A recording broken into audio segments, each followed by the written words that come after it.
Alors, dans cette nouvelle vidéo, je voulais revenir sur l'ego, revenir sur le concept de l'ego et surtout qu'on prenne, j'ai envie de dire, je dis on, mais je parle de tout le monde, de vous qui regardez la vidéo, de moi-même.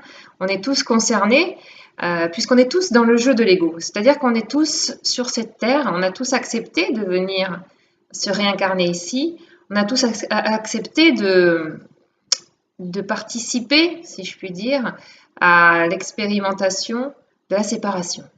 C'est-à-dire être séparé, se croire séparé, je dis bien se croire, puisque tout est croyance, hein, je le répète, se croire séparé dans un corps physique, séparé des autres, séparé de la pure conscience de ce que l'on est, du pur amour, puisqu'on est divin.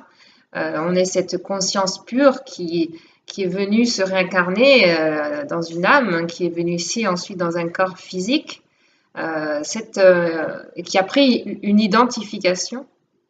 Et on s'est tellement pris au jeu. Faut dire qu'il est vraiment bien fait, hein, quand même, ce jeu. C'est-à-dire qu'il est vraiment, on y croit, évidemment, puisque tout le monde y croit. Donc, c'est pas évident de s'en sortir. C'est-à-dire, c'est pas évident de changer de perception. C'est pas évident de se dire que finalement, tout ce que l'on vit tous les jours, tout ce que l'on fait, n'est que pure illusion. C'est-à-dire que c'est pas réellement la réalité, même si ça en a l'air. C'est-à-dire qu'en apparence, c'est là, c'est pas à nier ça, on va pas le nier. Il y a des émotions fortes. Oui, oui, ok. Mais à se demander réellement si ces émotions, qui en apparence ont l'air vraies, sont-elles vraiment réelles? Et c'est ça où la notion de l'ego, du concept de l'illusion est importante à vraiment comprendre, concevoir et surtout accueillir. Parce que, comme j'avais déjà expliqué, l'ego, c'est l'identification. Je m'appelle tant. Je suis tel métier. J'habite ici. Je suis née ici. Mes parents, c'est lui. Mon père, c'est lui. Ma mère, c'est elle. D'accord. Ça, c'est le personnage. C'est le petit personnage que l'on a l'impression d'être. Je dis bien l'impression, l'illusion. Et l'ego, c'est déjà tout ça, évidemment. C'est le petit personnage, mais qui a également toutes ces blessures dedans, toutes ces expériences qu'il croit vraies, ces expériences qu'il a vécues depuis sa naissance. Je sais pas moi, par exemple, ces blessures, ces phrases pas très gentilles, pas très sympas qu'il a entendues de son père, de sa mère, de ses professeurs. On a tous eu ça, des choses qui nous ont marqués, blessés, humiliés, rejetés. On a eu toutes ces émotions diverses et variées. Tout ça a créé des blessures en nous. Ces blessures-là ont créé des croyances. Et ces croyances-là, des croyances limitantes, des croyances négatives, ont créé des peurs. Voilà un peu le circuit de l'ego. Ensuite, il y a déjà la notion, comme je disais, de percevoir cette notion de l'ego et de l'identification au personnage. Ensuite, on arrive du coup à se dire, oui, effectivement, pourquoi pas, du coup, je peux changer ma perception. Oui, on peut changer sa perception. On se rend bien compte. Quand on fait de la thérapie, je suis hypnothérapeute, vous commencez à le savoir, quand on travaille sur soi, que ce soit donc en thérapie ou que ce soit dans un cheminement de développement personnel, peu importe l'outil qu'on va utiliser, on se rend compte qu'on change. Donc, tout est changement. On peut toujours changer. Et quand on change profondément, eh ben notre vision, comment je pourrais dire ça notre vision de la réalité, l'illusion, la perception de la réalité a changé. On a changé. D'ailleurs, les gens vont nous dire ah tiens, tu réagis pas comme avant, tu as changé. Oui, oui, j'ai changé parce que j'ai travaillé sur moi, j'ai changé mes croyances, j'ai diminué certaines de mes peurs, hein, j'ai accepté certaines de mes blessures, j'ai fait des pardons aussi à certaines personnes ou à moi-même. En fait, tout ce travail, tout ce cheminement que l'on fait va nous permettre de s'éloigner, si je puis dire, ou se rapprocher du coup. Les deux sont pareils, hein, s'éloigner de l'ego pour se rapprocher du coup de son être véritable. Voilà.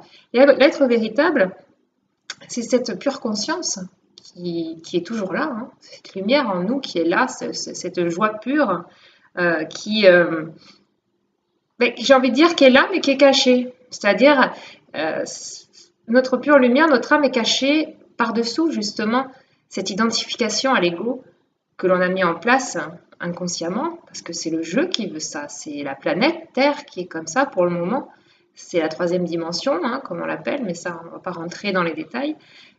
Donc là, petit à petit, quand on travaille sur soi, qu'on commence à prendre à avoir des prises de conscience, à s'éveiller, petit à petit, on va enlever les voiles, ce qu'on appelle les voiles de l'illusion.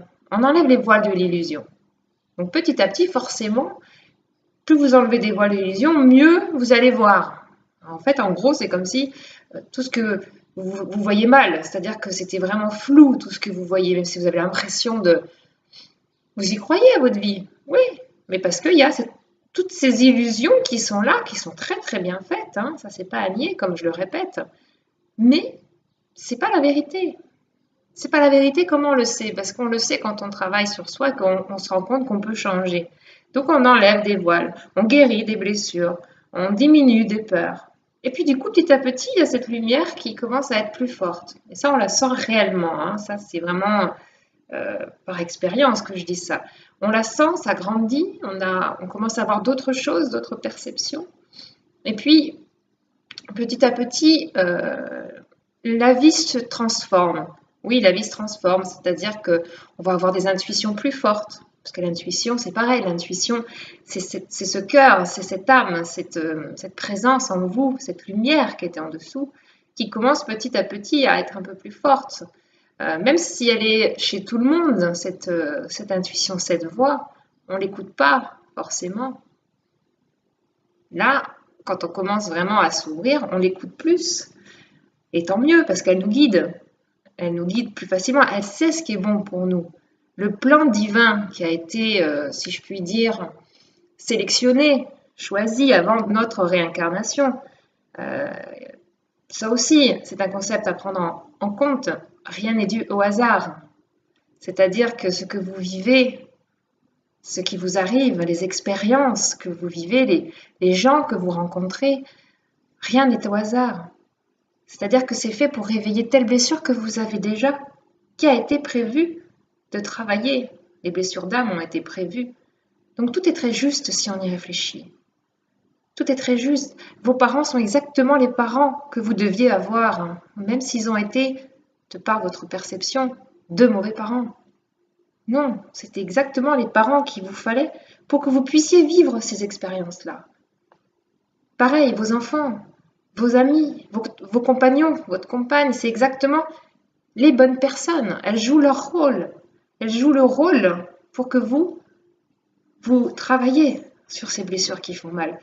Tout ce que les autres à l'extérieur, tout ce qui peut nous réveiller des douleurs, c'est parce qu'à l'intérieur de nous, c'est pas réglé.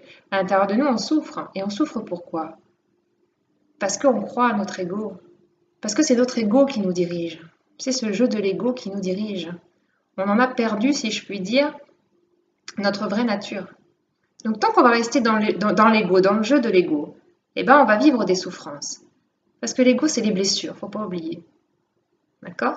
Donc, alors, il y a pas mal de petites choses, petit à petit, comme je dis, c'est un cheminement d'éveil, est un cheminement assez lent, assez fastidieux, parce que c'est quand même quelque chose qu'il faut mettre en conscience, comme on dit, en mettre en lumière nos pardons, faire attention régulièrement à nos pensées, qu'est-ce qui nous traverse l'esprit?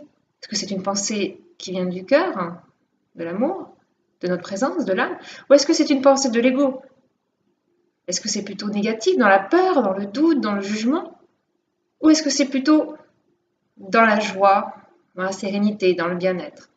C'est pas compliqué finalement de savoir si c'est notre ego qui nous dirige à ce moment-là précisément ou si c'est le cœur, la présence, la vie en nous, la vie divine, ce qu'on est vraiment finalement. Et je pense que le but réel de notre incarnation, c'est de sortir de tout ça, de sortir des voiles de l'illusion, pour pouvoir être vraiment qui on est. Et pouvoir incarner ici sur cette terre la pure joie, l'amour vraiment du divin.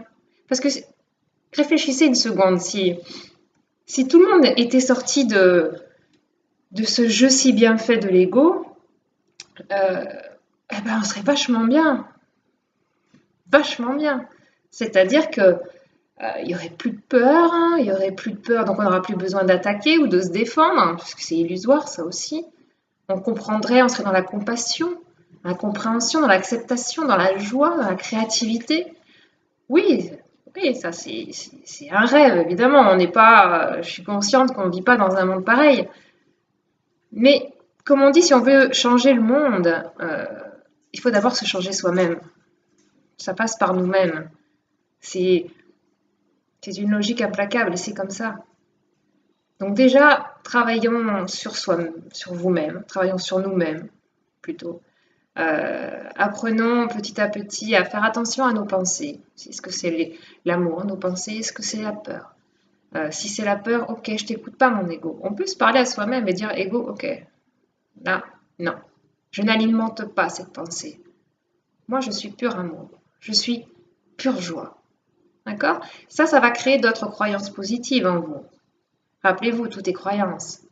Tout est croyance. Notre croyance crée nos pensées créent notre réalité extérieure. C'est tout un mécanisme qui finalement a l'air un peu complexe au départ, mais en fait est hyper logique. Et ça, la physique quantique le prouve. Par l'infiniment petit, tout est énergie, les pensées sont énergie. Et l'énergie crée. Nous sommes créateurs, co-créateurs de notre réalité. Voilà. Donc, j'espère que j'ai été assez claire sur les précisions que je voulais apporter au niveau de l'ego, au niveau de l'illusion de l'ego. La prochaine fois, je parlerai de quelque chose qui me tient à cœur aussi en ce moment, et on en parle pas mal, c'est le masculin sacré et le féminin sacré. C'est-à-dire, quand je dis le mot sacré, c'est une fois de plus pas religieux. Je ne suis pas quelqu'un qui prône la religion, mais plutôt la spiritualité, ça n'a rien à voir. Le mot sacré veut dire simplement le juste, voilà, le juste, l'équilibre. Donc être équilibré dans son masculin et dans son féminin. Voilà, on sait qu'on a tous une part de masculin et une part de féminin. Et c'est vrai que pour, si je puis dire, être parfait ou équilibré, il faut travailler son masculin et son féminin intérieur. Bon, ça sera le sujet de la prochaine vidéo. Voilà, j'espère que j'ai été assez claire et que ça peut vous aider, vous éclairer dans votre travail, sur votre chemin. Voilà, je vous fais des bisous et je vous dis à très vite, à très bientôt. Ciao.